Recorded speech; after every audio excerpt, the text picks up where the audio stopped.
The winter of 1775 has begun turning the river to ice when the ship Adamant clears the St. Lawrence and sets sail for England.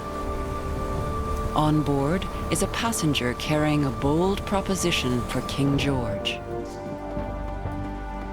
Joseph Brant is a chief of the Mohawk tribe, but on this mission he will be the emissary for the Six Nations Confederacy, the Seneca, Cayuga, Onondaga, Oneida, Mohawk, and Tuscarora.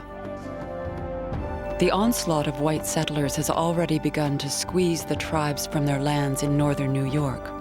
Now they fear an independent United States will swallow up what remains.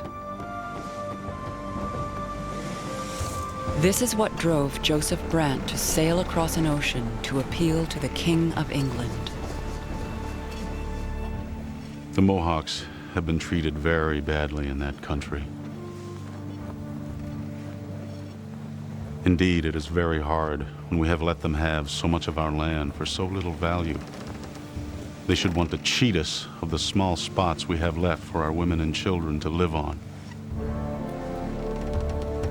We are tired out in making complaints and getting no redress.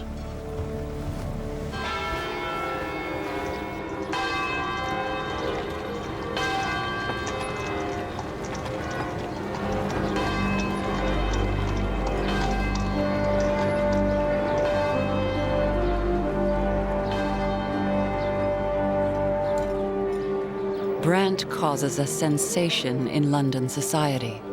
His Mohawk name is Tyondenaga, he who places two bets.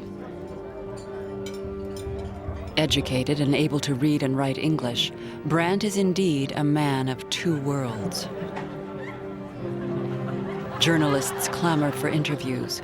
He tells them what he chiefly admires in London are the ladies and the horses.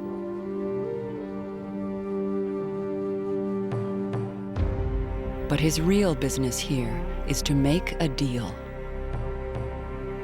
And by the time he sits for the artist George Romney, he has it.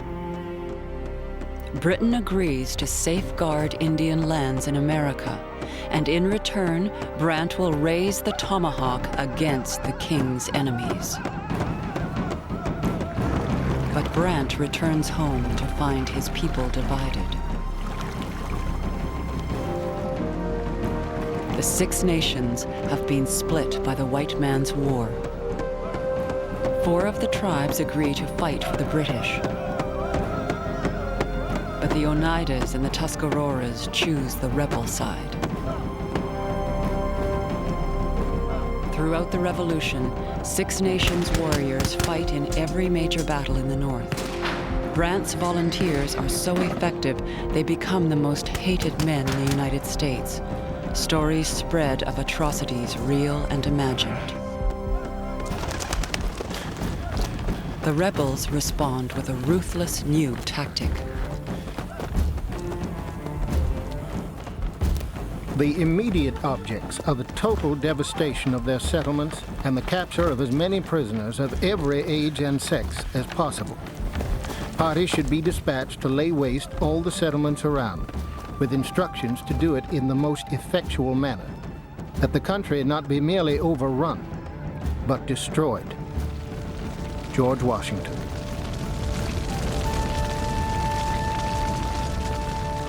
About sunrise, the general gave orders for the town to be illuminated, and accordingly we had a glorious bonfire of upwards of 30 buildings at once.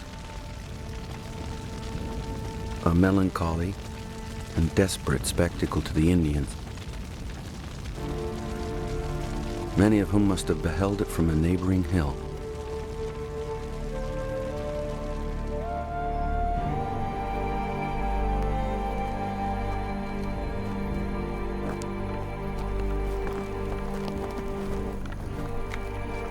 In just 2 months, Washington's orders do more damage to the Six Nations than 5 years of war have done. The Indians are driven out, their villages burned, fields and orchards laid waste, their burial grounds defiled.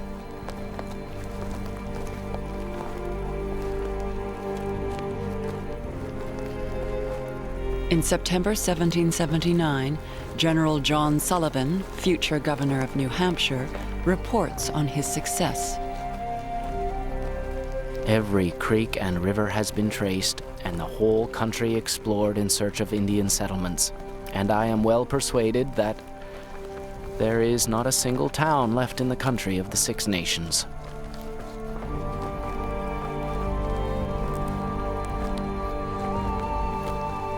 Joseph Brant watches as his people become refugees on their own land.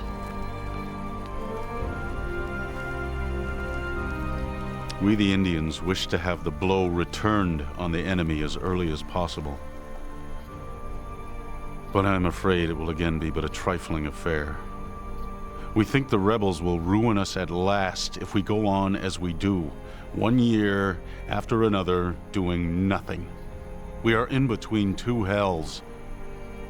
Let us have an expedition early in the spring. Let us not hang our heads between our knees.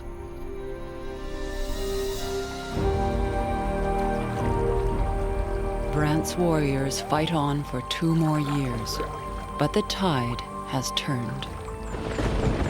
The Six Nations will be forced to start again in a new land.